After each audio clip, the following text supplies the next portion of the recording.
Good afternoon, everyone, and welcome to another community conversation brought to you in partnership between the Prince George's County Office of Human Rights and the Prince George's County Memorial Library System. My name is Kyla Hannington, and I'm the Public Outreach and Engagement Division Chief with the Office of Human Rights, the county's civil and human rights education and enforcement agency. We investigate complaints of civil rights discrimination. We combat human trafficking around the region. We ensure all people can access county government resources in the language of their preference. And we provide opportunities for learning and engagement on areas of social justice importance. With me as co-hosts today are Tiana Davis, the Outreach Specialist with the Office of Human Rights, and Dr. Audrey Lau, the Adult and Senior Services Specialist with the Library System. We are excited to host two representatives from the Police Accountability Board, Sheila Bryant and Christal Ogene, to talk about the Police Accountability Board, which we will probably refer to as the PAB or the PAB throughout this program. So if you hear PAB, we were talking about the Police Accountability Board. We're going to talk about what it is, what's the work that it does, and what does this mean for residents. To get us started, Christal and Sheila, could each of you take a few minutes to just introduce yourselves, your backgrounds, and what you each do with the PAB? I'll go first. So I'm Sheila Bryant. I'm an attorney here in Maryland. Retired as an inspector general. I spent 30 years between active duty and reserves in the Marines. And so the last job that I have had was the inspector general for the in Italy for the Department of the Navy forces that were stationed there.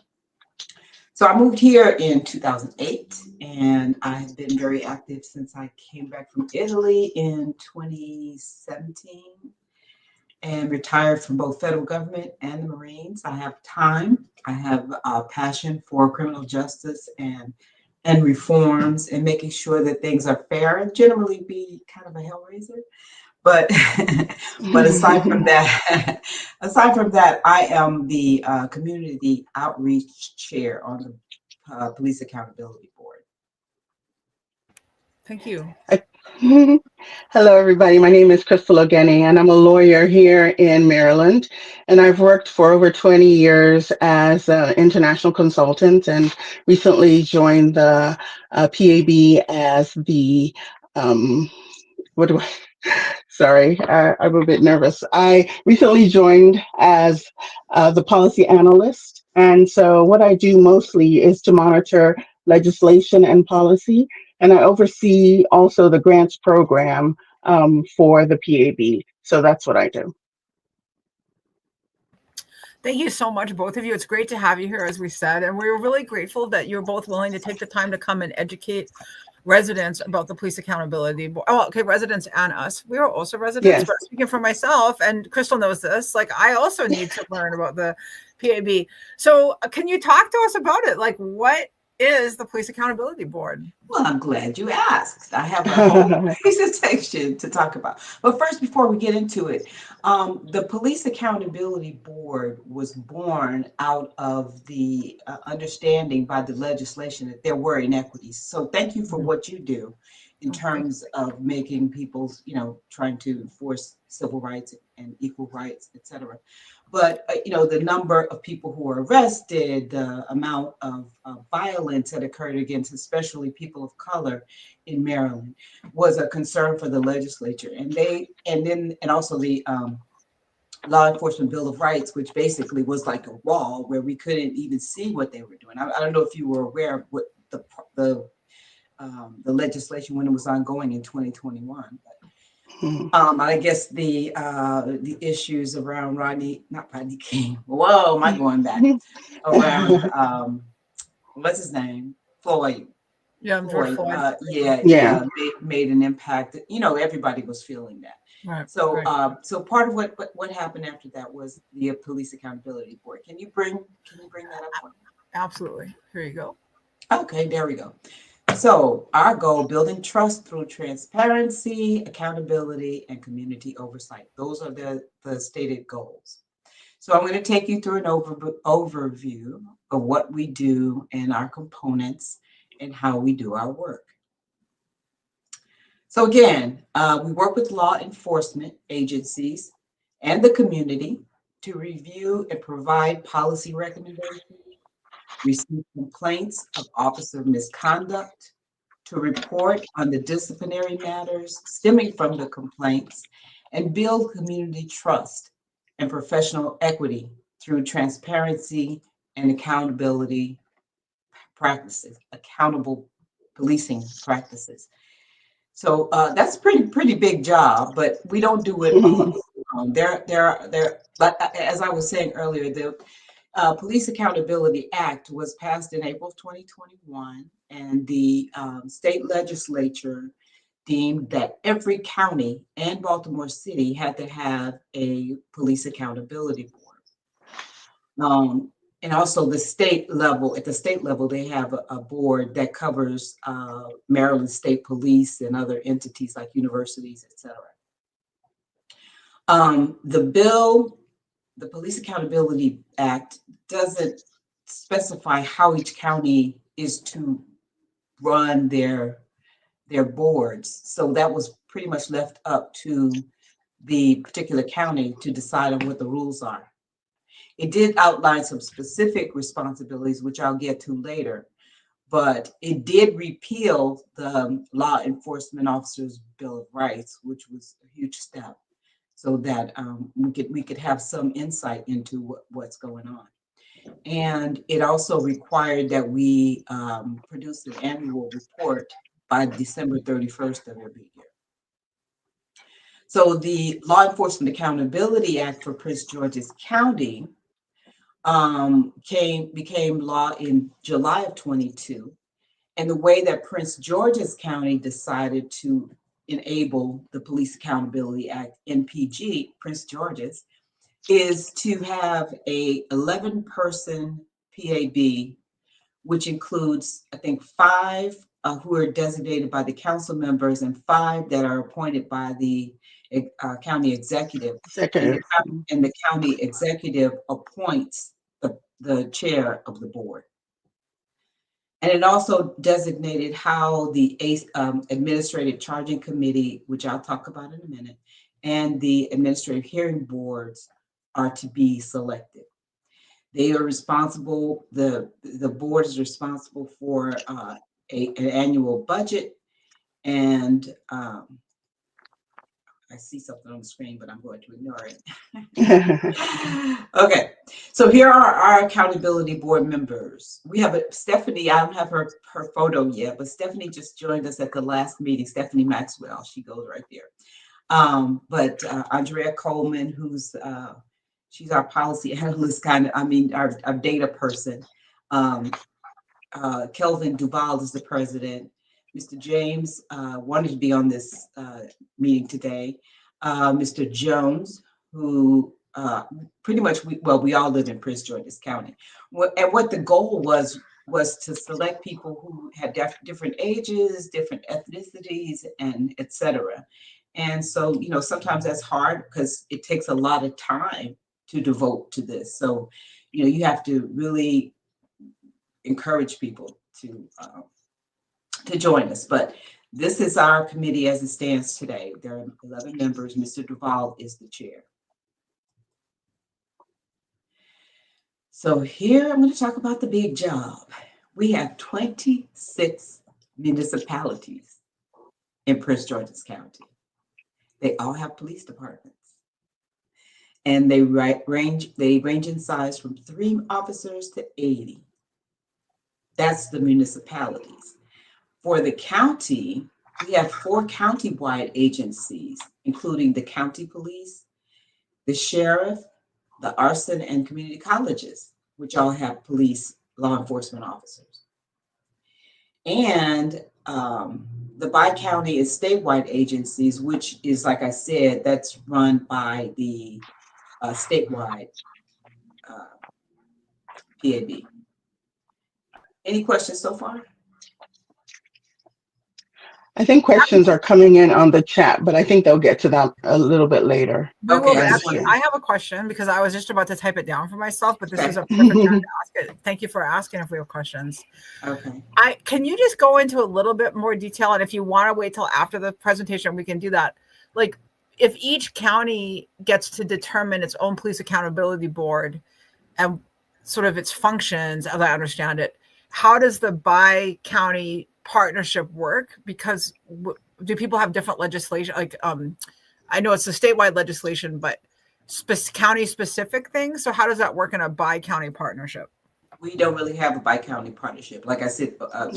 the bi-county and statewide agencies are overseen by the statewide PAB. And I don't know how they operate. Okay, so you don't No. you don't. Oh, okay. I thought maybe you spoke We to have them. no Okay. interaction, although the staffs did meet of the various Right. counties. They Okay. had a joint meeting to talk about just what their idiosyncrasies are. And I've heard that we are looked at as the standard. So I don't know, but I Well, I haven't think it's just different. I've met with several different other counties, and so this legislation was enacted statewide, and then different counties went ahead and enacted their own local laws. And so, just as there are different sizes of counties and residents, we have different sizes of PABs across the state. So, in Prince George's County, we have our PAB, and we have about 5 staff, but there are other PABs, for example, I believe Charles County that has one staff that is shared with, I believe, the state's attorney's office, for example. So it depends on sort of the size of the agency and how they implemented their own enabling legislation within that county. Thank you. Thank you. That's right, and it could vary, like Right. Crystal said, it just varies, and whatever fits their needs. But we Yes, have a exactly. wonderful staff, and they do a great job. They really do help us out. Just like Crystal does a great job with monitoring the policy, keeping us up to date on what legislation is coming into effect that affects the police about accountability or the policing in general. So we appreciate that. So Thank you. how does one file a complaint? This is it.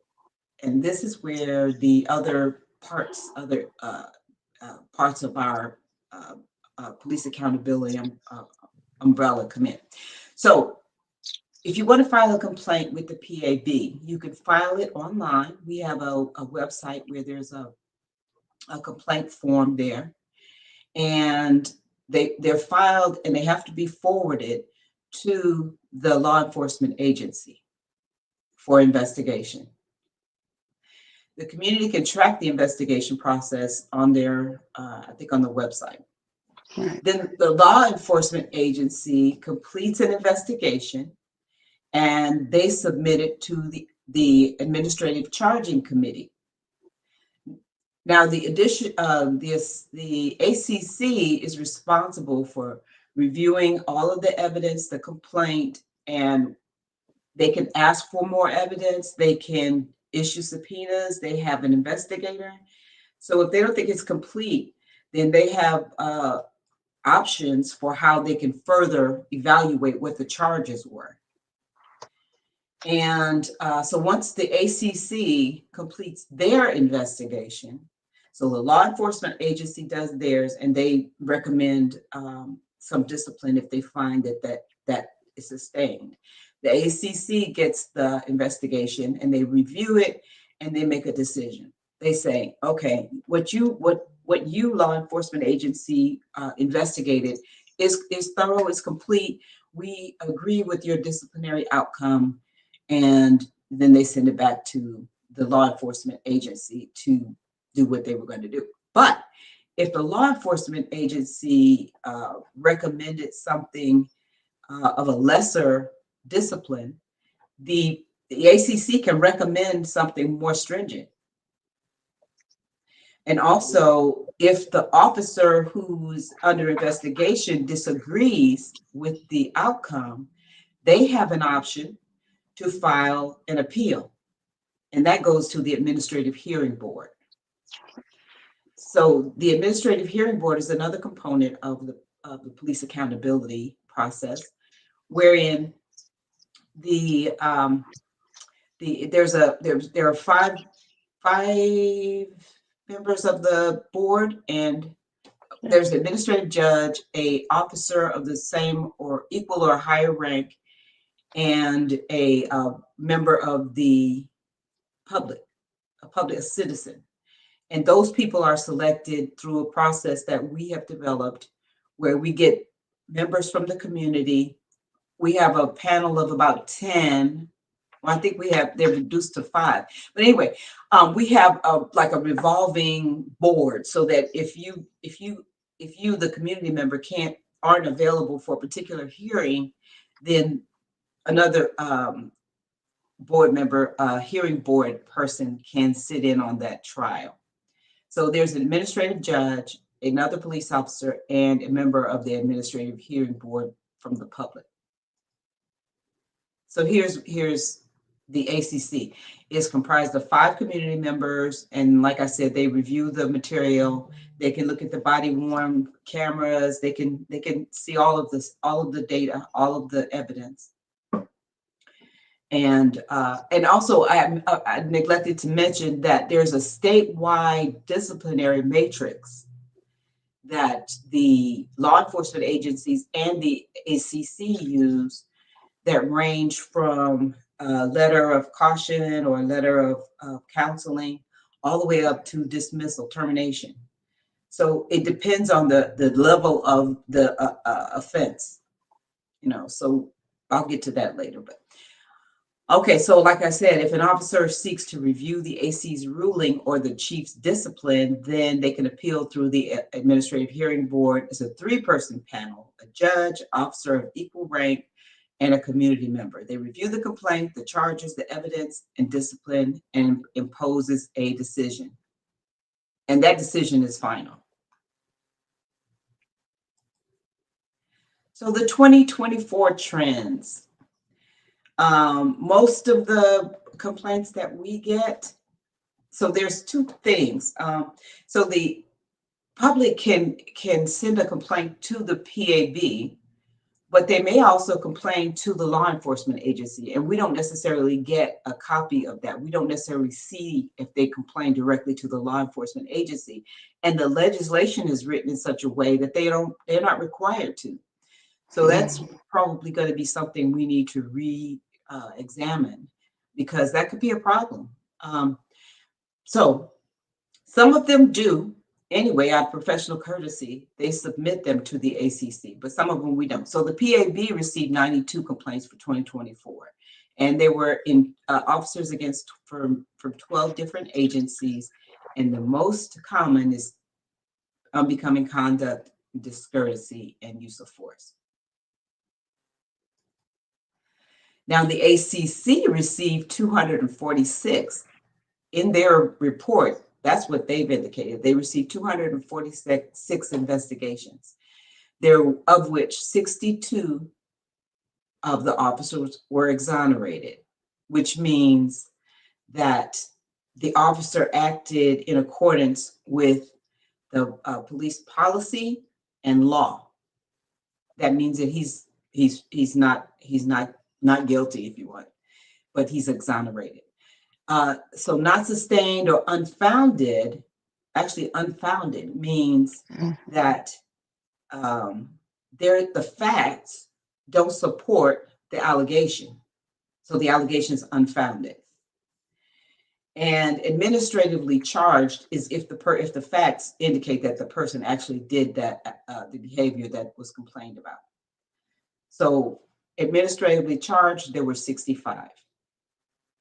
The others were not liable or whatever.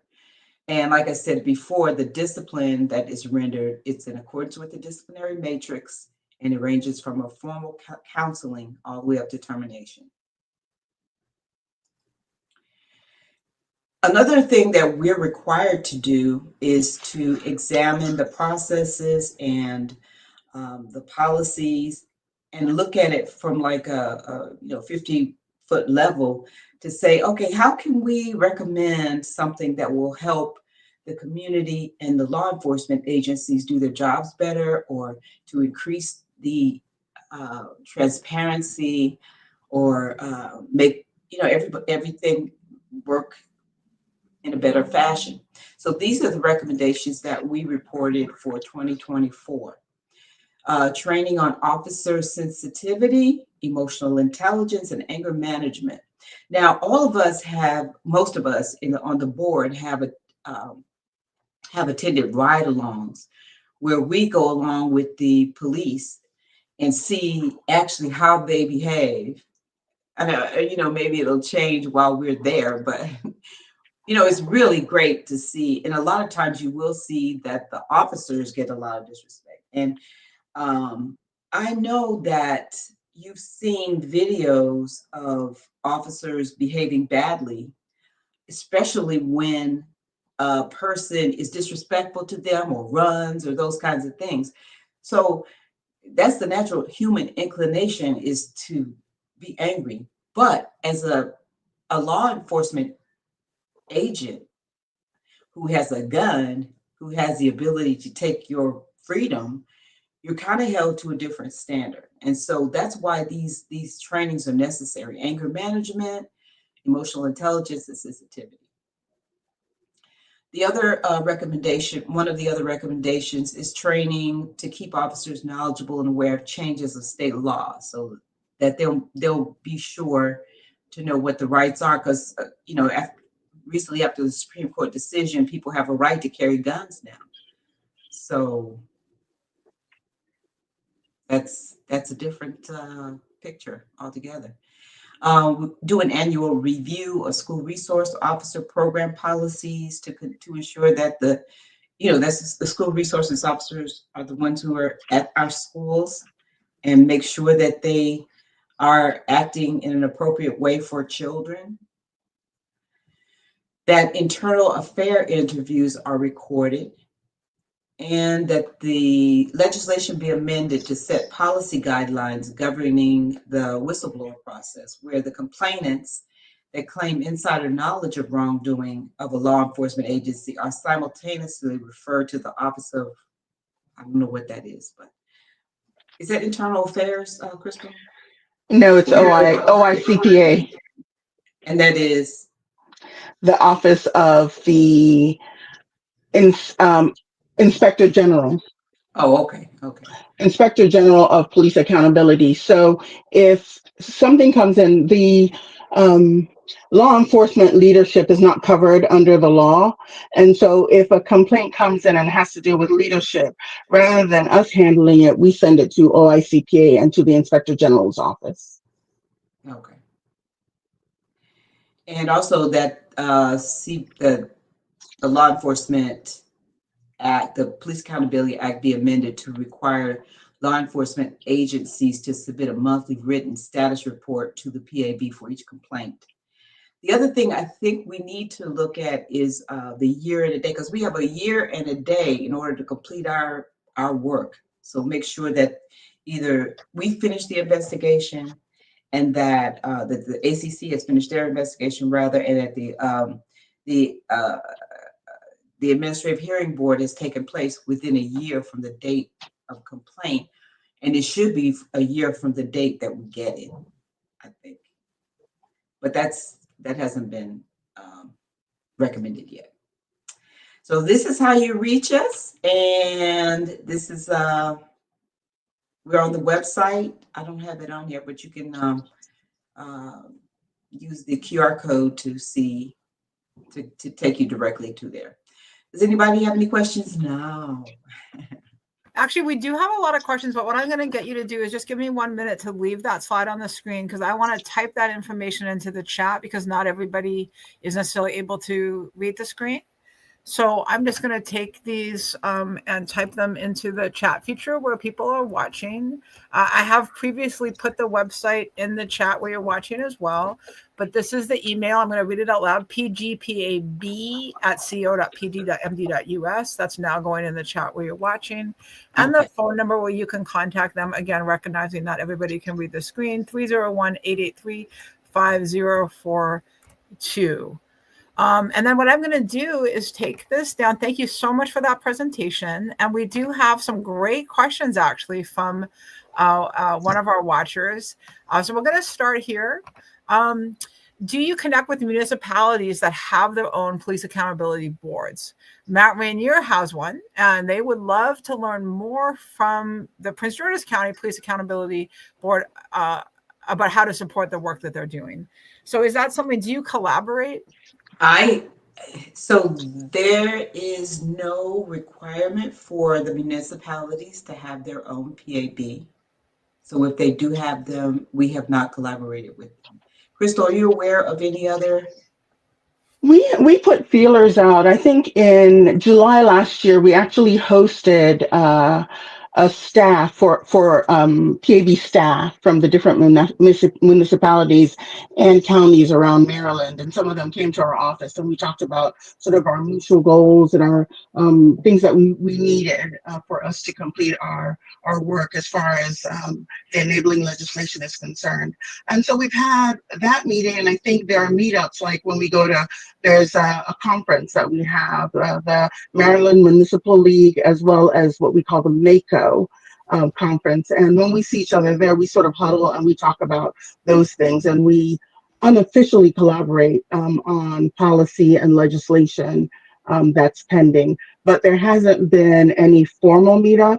But I think our program administrator, who is actually, her name is Ebony Rolls, and she's actually listening right now, is very open to collaborate with any other municipalities or PABs who would want to talk to us or come in and see what we're doing. So I would just encourage anybody who's interested to actually contact using that email that you shared, and we'd be happy to talk to them.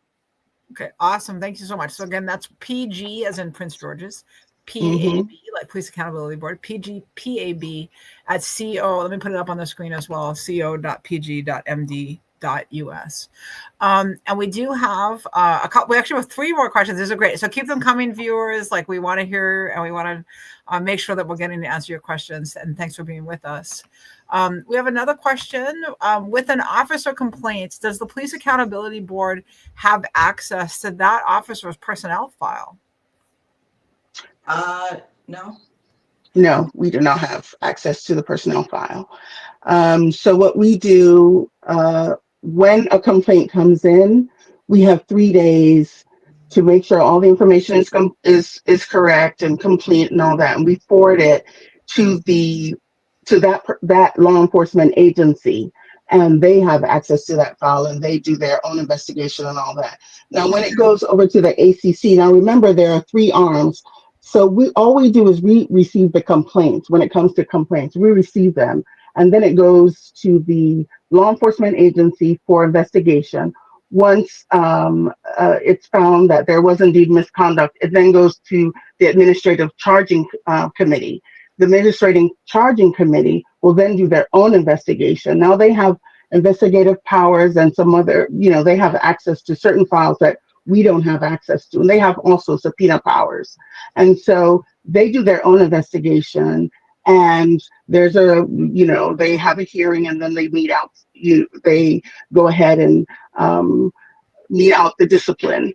And then after that, if there's somebody wants to appeal it to the administrating hearing board, then there's another process. So at different stages, the file can be accessed, but we don't have access to it. Okay. No. That's clear. Thank you for that. That was helpful. So there's at least 2 more viewer questions. I think another one may have just come in. Let me get to them. I'll ask 2 more. How about that? And then I will, after I ask Dr. Stewart's, Audrey and Tiana, I'll hand it over to you, and then we'll take more viewer questions after that. So regarding the final decision, is this process parallel to what the police department does with the same complaint, or is what the PAB does instead of a police department process? You may have already answered that, but do you want to just clarify? Right. So the police, a law enforcement agency conducts their investigation first, and they submit their report to the administrative charging committee. Okay. And I can see actually the person who asked that, they actually said, "Oh, I got the answer. You don't need to ask me the question." But I didn't see it until I'd already asked. Okay. So, all right. So then we have a question from another viewer. How does the police accountability work within the school system? There are officers assigned to public schools, and I wonder how this impacts those officers in schools. Can you talk a little bit about that? It's what we do is get the complaints. I'm not sure, do we get them from the schools or? I'm not positive. Well, that's one of the reasons why one of our recommendations was concerning, I think they're called school resource Resource officers. officers, yeah. Right. And those resource officers are actually stationed there through the Prince George's County Police Department. So they do fall under our purview, but we don't supervise police officers or anything like that. However, if there's a complaint regarding a school resource office, we will receive it, and it does go under police accountability, and we'll go through the same process like that. So you could look at it as another law enforcement agency, but it's actually under the county police department. Right.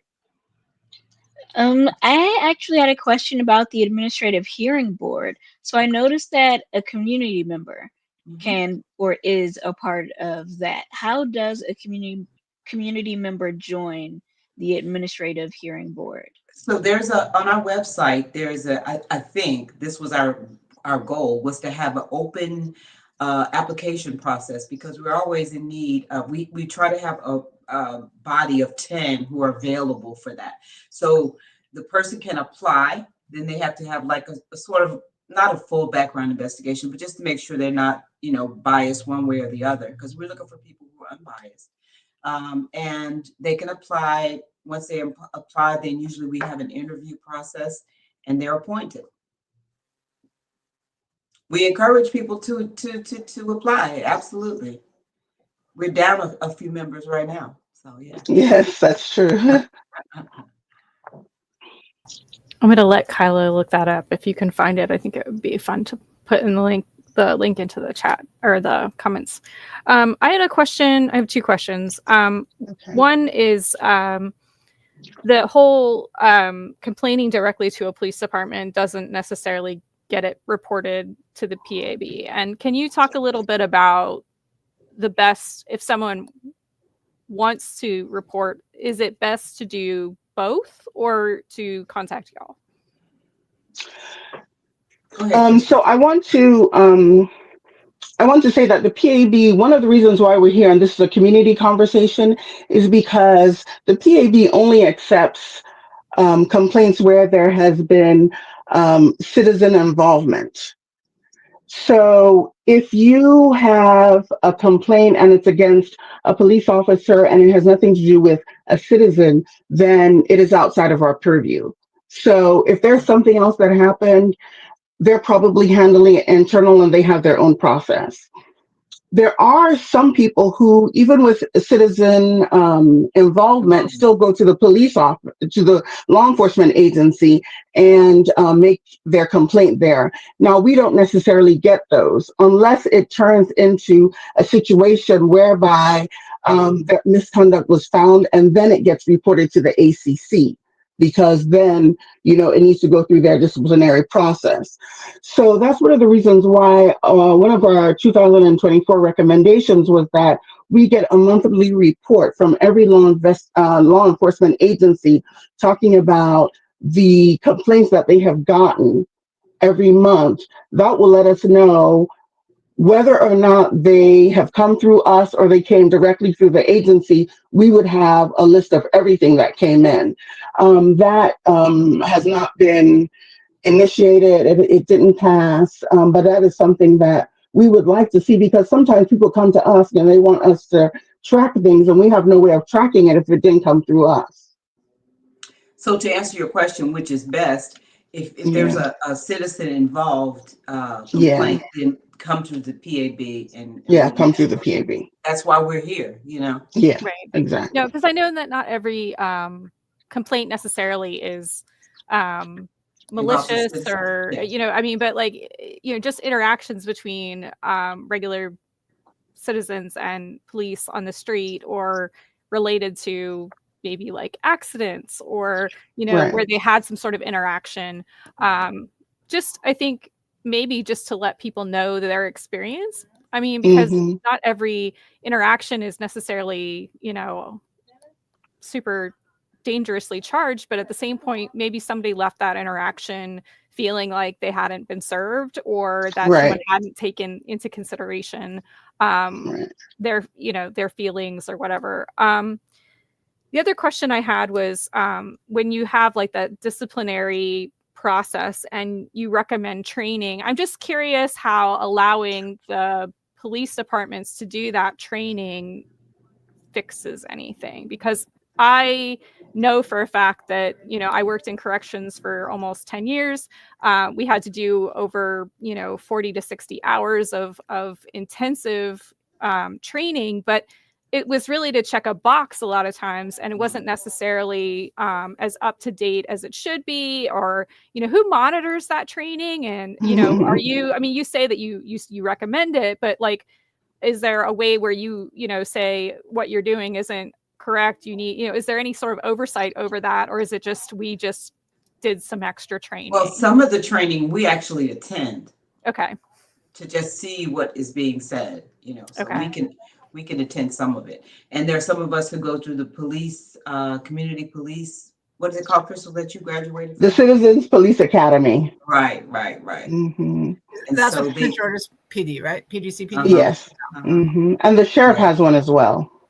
I think And Greenbelt's got something too. I think some of the municipalities too. Yeah. yeah, so I that's a good think it's idea. really, yeah, it's a really good idea. I think it's important. I think we hear so much about complaining and, you know, complaints, but it's also good to see things from the law enforcement perspective, so that you sort of see both sides. And that was really interesting for me, someone that does policy and everything. And trust me, when we talk about education and putting forward recommendations, all of these law enforcement agencies, especially here in Prince George's County, they want to have people who are out there, who are trained, who are diligent, who are doing, you know, their best work and giving their best to the community. That's one thing that I love about Prince George's County. And so while we don't have oversight, when we put these recommendations out, we know that there'll be a really good fourth effort that the law enforcement agencies, who are community partners, quite frankly, will actually do their best to make sure that they meet that standard. And one of the things, I was just going to say, I was involved in a critical incident management training with the police, corrections, and fire, and all public safety. And I was just kind of really interested in how the trainings differed and things like that. So it's good to know that you actually attend, because I think that's something that a lot of people don't. They don't realize that when you go to court and there's a case, like, your training record gets pulled. And if you haven't had that training, or it hasn't been in a, you know, that's part of the, not just a disciplinary product, but can be a criminal problem as well. and you know, the whether it's effective or not, that's kind of reflected in the statistics that we see. When at the end of the time, if you see fewer incidents of this particular kind of behavior, then it's working. But one thing I didn't mention is that we meet quarterly with the chiefs of the various municipalities and the sheriff and those are really, really good. They can tell us what they're doing.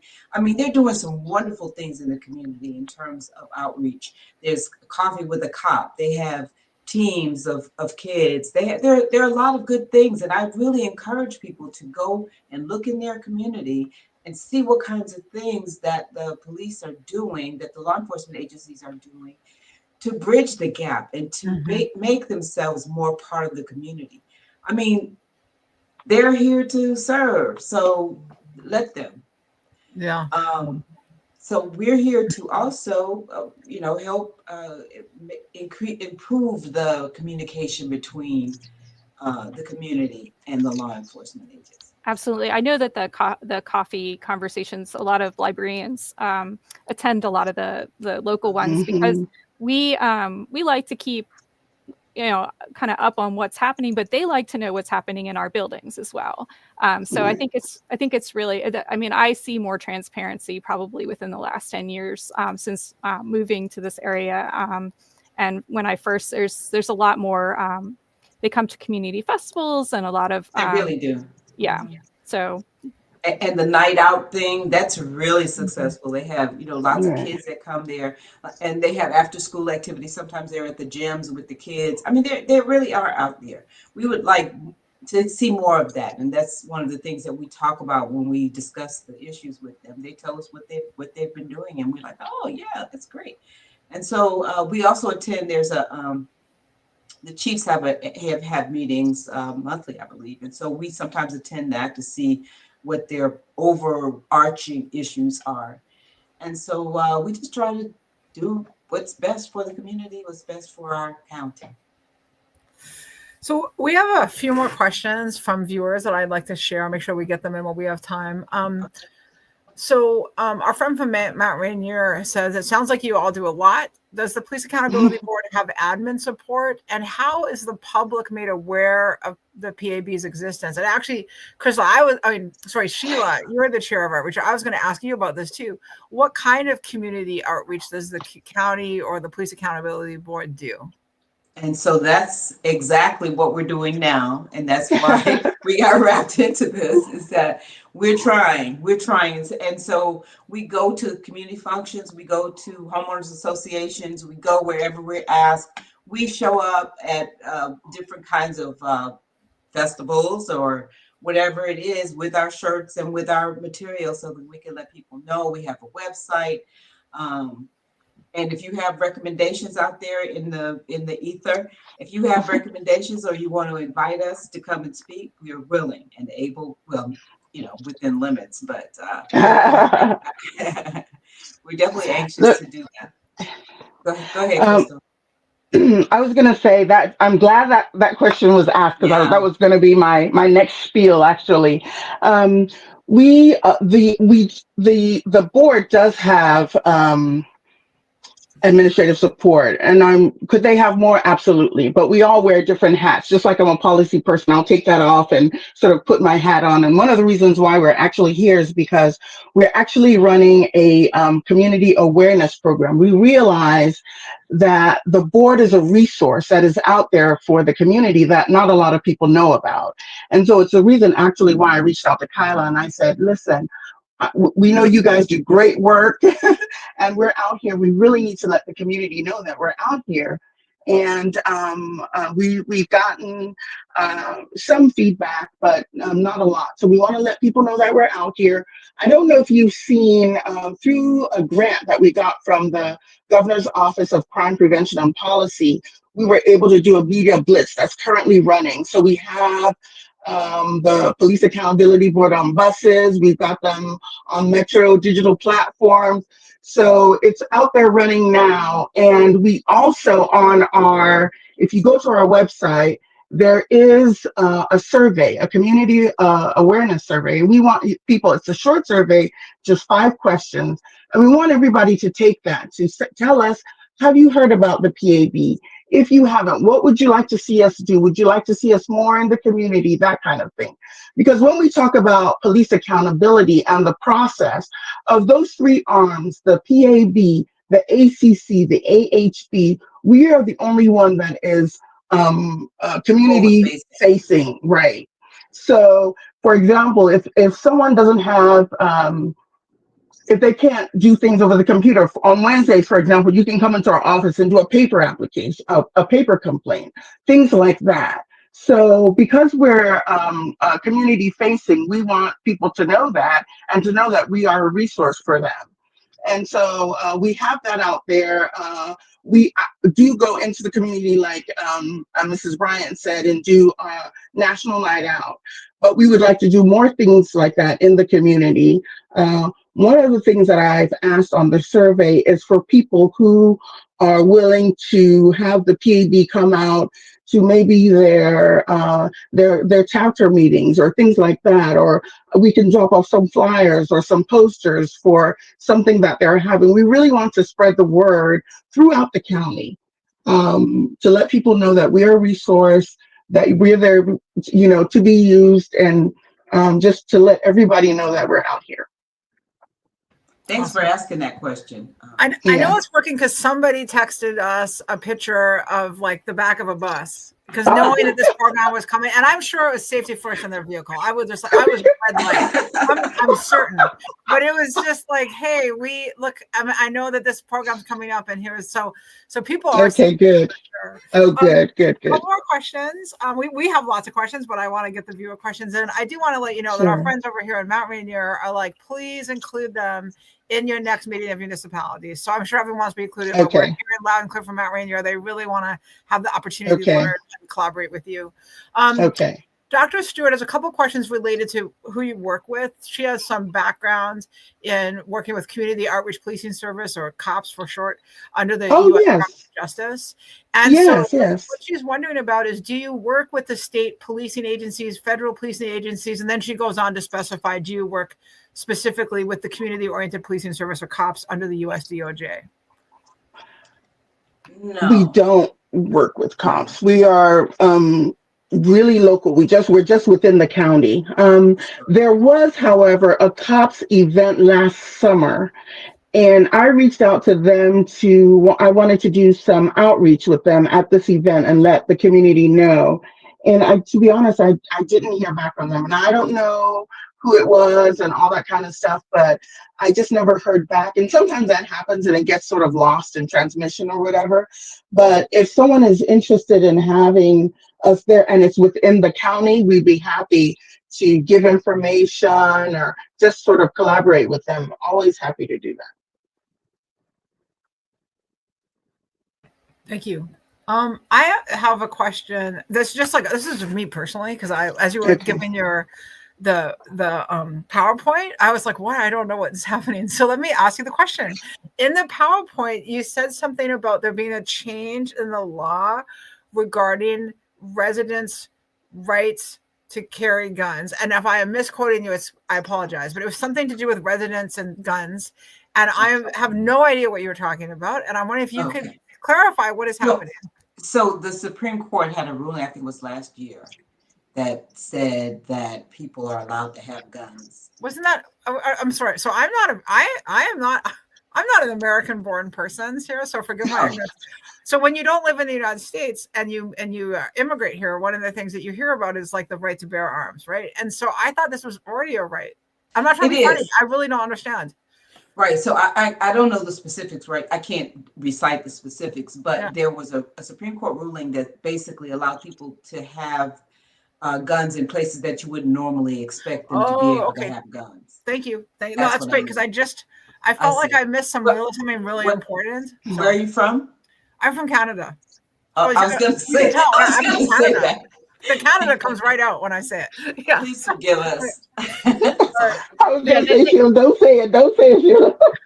They've kind of broadened who can carry. That's really, that's what I mean. Maryland used to tightly control it, and now it's the application is you're able to have more access to it than you could before, but you still have to get the permitting. You can't run around and wanted to clarify that. But it has changed. I mean, it has. Yeah, so that's what I was referring to.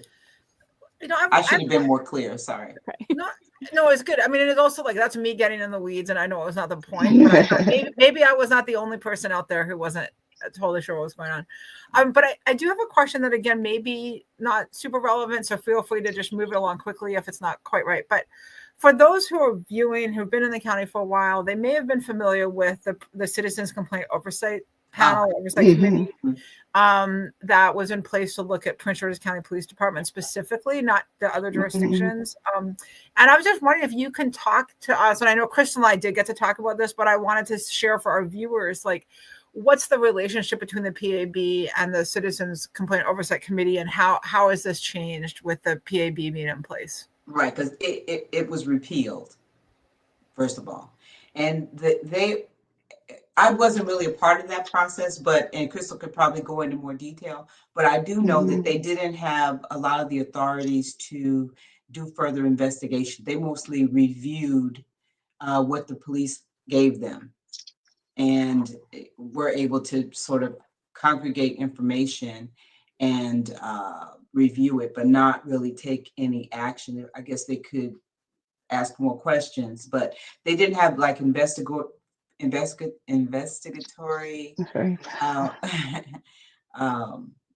rights, and they didn't really do the outreach. They didn't go out in the community and tell people who they are, kinds of thing. Go ahead, Christal, and expound if you know.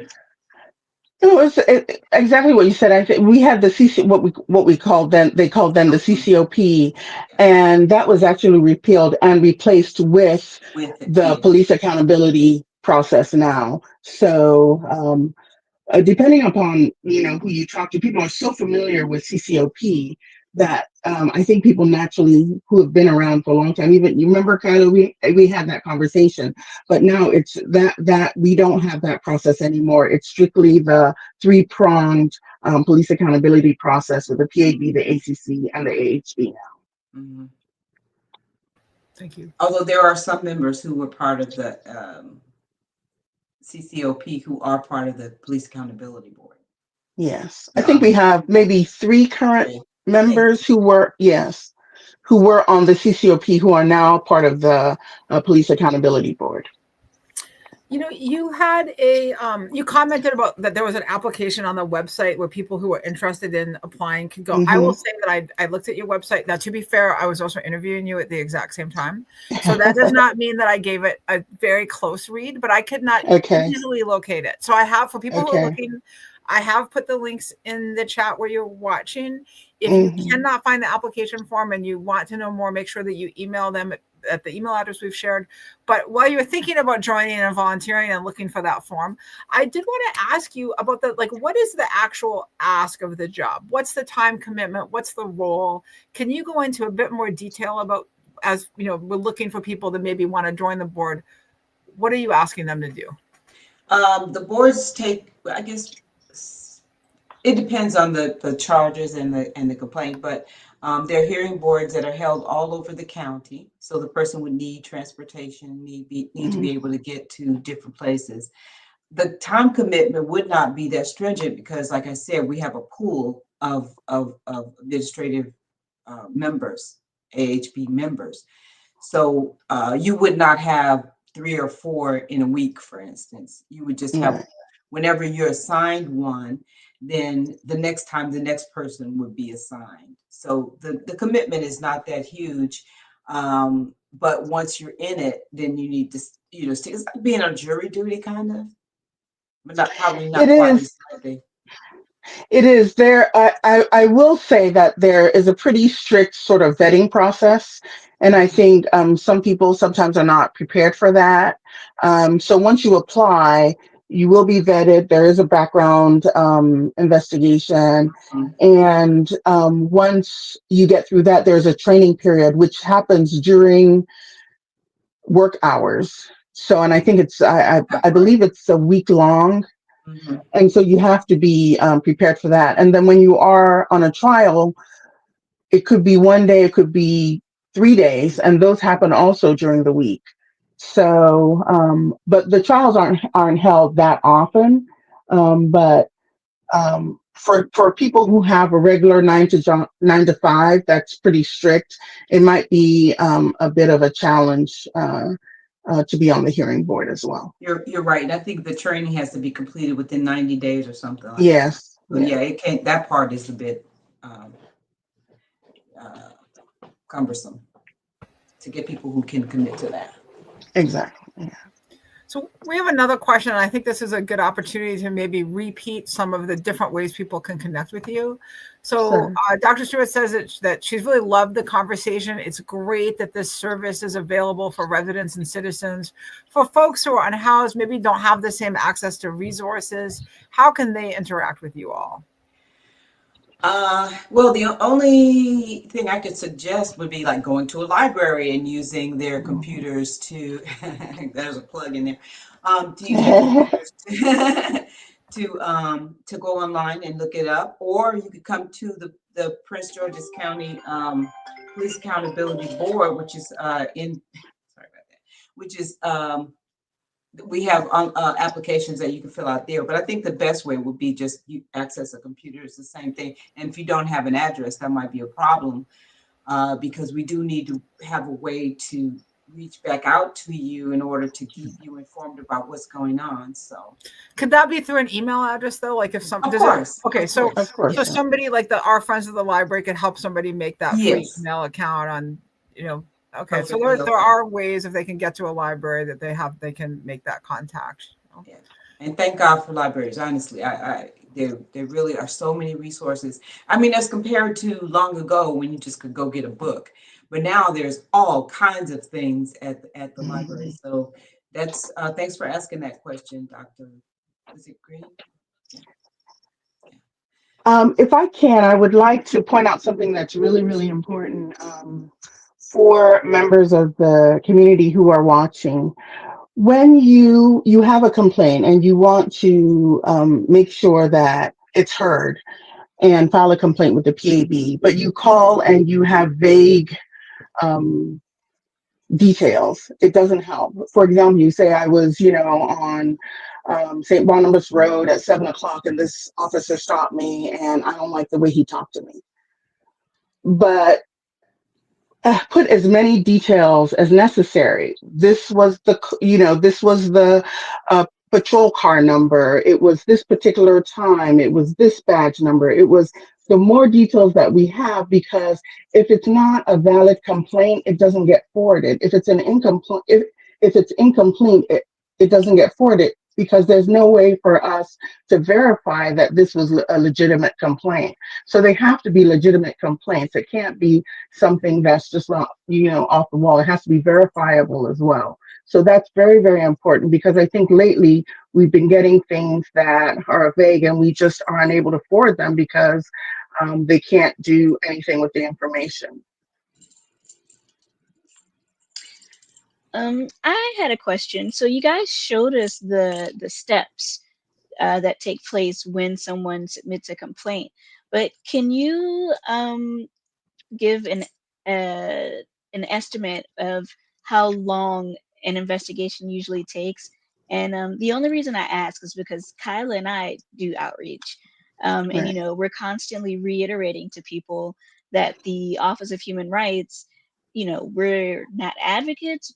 Our investigations can take months, right? So if Mhm. you're looking for sort of immediate help, maybe you want to find another resource to help you handle that and then come back to us when you're no longer in the thick of it. In the rush, yeah.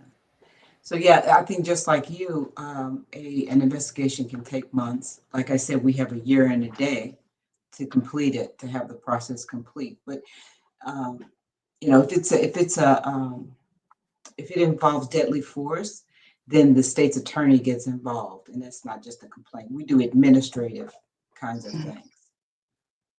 Okay. So a timeline for us would be just to piggyback on what Ms. Bryant said. When we receive a complaint, we have 3 business days to turn it over to the law enforcement agency. Once they get it, they have a year and a day to get the investigation done and all that with the ACC.